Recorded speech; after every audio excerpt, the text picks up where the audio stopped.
हकीकत कितनी बार भी बताई जाए उसका अंदाजा अभी किसानों को नहीं है और ना ही इस बात की जानकारी है कि नए कानून में लिखा क्या है। इसको एक बार फिर से समझने की कोशिश करते हैं।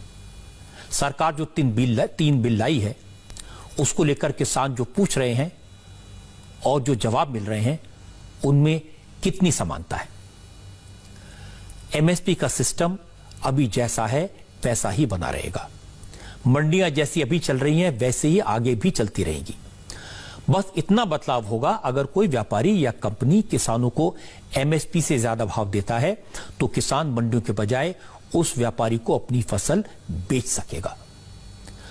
और ऐसा होगा तो किसान बिचौलियों से बच जाएगा, कमीशन खोरों के चंगुल से मुक्त हो जाएगा, अपनी मेहनत का पूरा पैसा किसान को ही मिलेगा। सवाल यह उठाया गया कि कंपनियां कॉन्ट्रैक्ट फार्मिंग के नाम पर किसानों की जमीन पर कब्जा कर लेंगी। बिल में साफ लिखा है कॉन्ट्रैक्ट सिर्फ फसल की खरीद का होगा। किसान की जमीन लीज पर लेने, गिरवी रखने या खरीदने पर पाबंदी होगी। जैसे पंजाब में पेप्सिको, जो पेप्सी बनाने वाली कंपनी है, किसानों के साथ मिलकर कॉन्ट्रैक्ट फार्मिंग कर रही है। यही मॉडल पूरे देश में लागू हो जाएगा।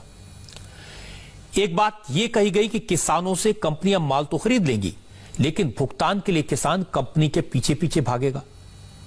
हकीकत यह है कि बिल में साफ लिखा है किसानों से सीधे सीधे फसल खरीदने वाली कंपनियों को तुरंत भुगतान करना होगा और ई कॉमर्स के जरिए किया गया भुगतान ज्यादा से ज्यादा 3 दिन में किसान के अकाउंट में पहुंच जाना चाहिए। कॉन्ट्रैक्ट फार्मिंग करने वाली कंपनी को किसान की फसल खेत से उठानी होगी और 2/3 भुगतान तुरंत करना होगा, बाकी का 1/3 3 दिन के अंदर। इसके बाद भी कांग्रेस अगर किसानों से कह रही है कि इस कानून से उनका नुकसान होगा